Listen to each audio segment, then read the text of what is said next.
¿Cómo llega la LIG a nuestras vidas? ¿Volando? No, ya se lo digo.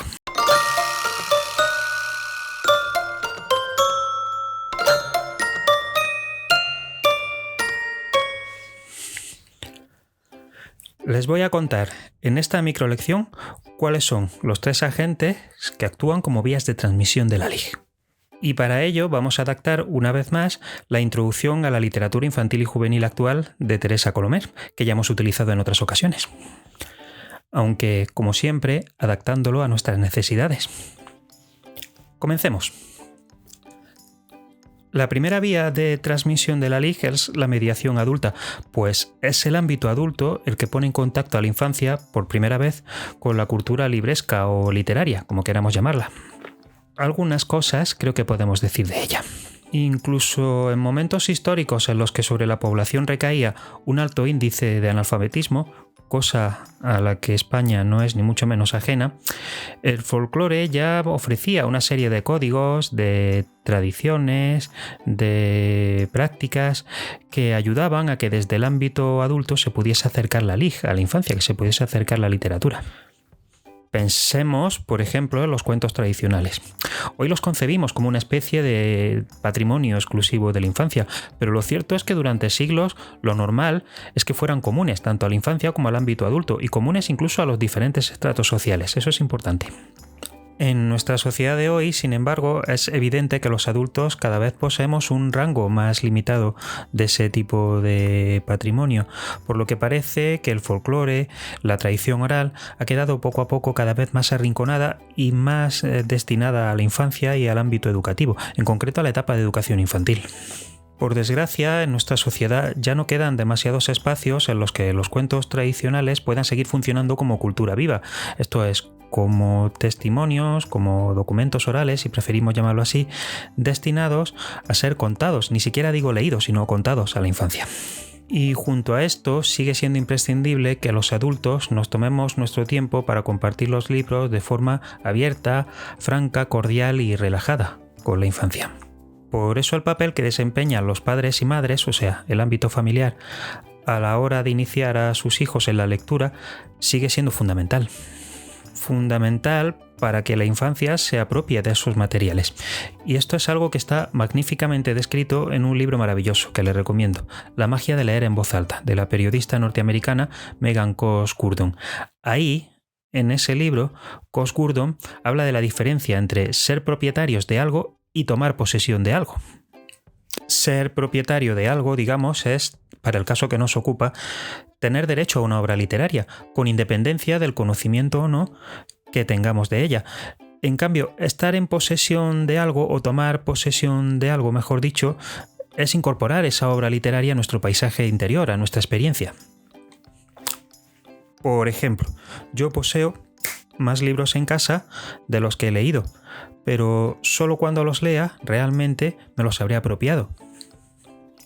Y en la infancia, me temo, ese proceso de apropiación proviene de la mediación adulta, que es la que hace que la infancia pueda apropiarse de los libros. Por eso es tan importante la lectura en voz alta.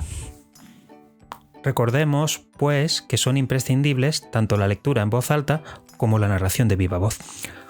Hubo un tiempo en la historia de la humanidad en el que no se requería acceder al bien de la alfabetización para poder ejercer la labor mediadora, puesto que las herramientas para esta ya nos lo proporcionaba el Fondo de Cultura Oral que nos habían legado las generaciones anteriores.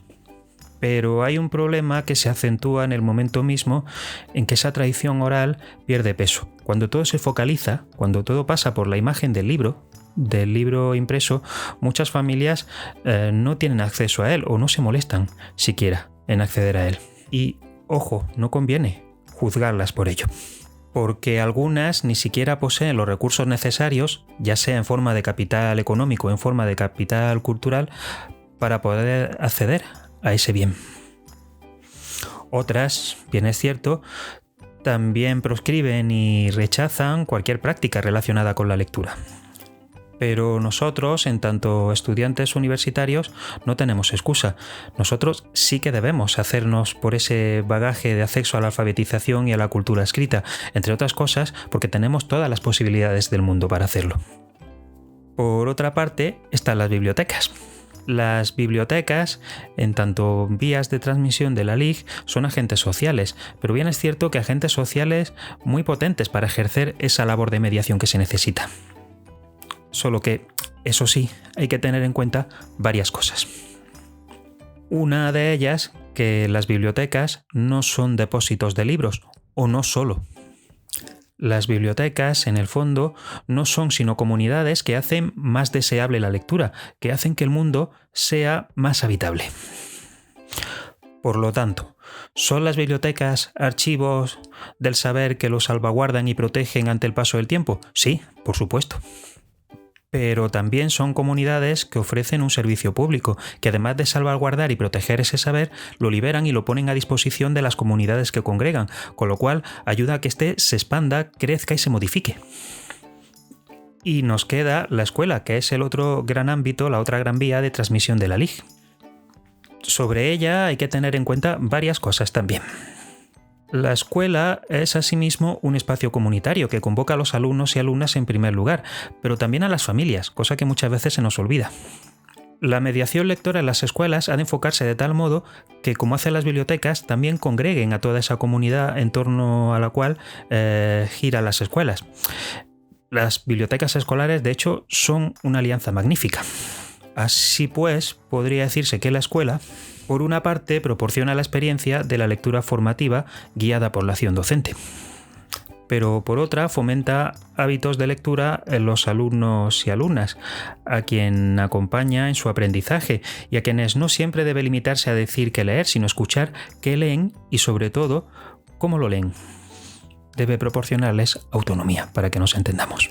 Por lo tanto, tengan en cuenta que los adultos tenemos una responsabilidad a la hora de hacer de puente entre la infancia y la LIG. Bien con nuestra propia acción, como agentes particulares, bien colaborando activamente con otros agentes sociales, como la biblioteca o el centro escolar. Y ahora que ya lo saben, yo les emplazo a la próxima microlección. Mientras tanto, recuerden, use la cabeza, que está para pensar.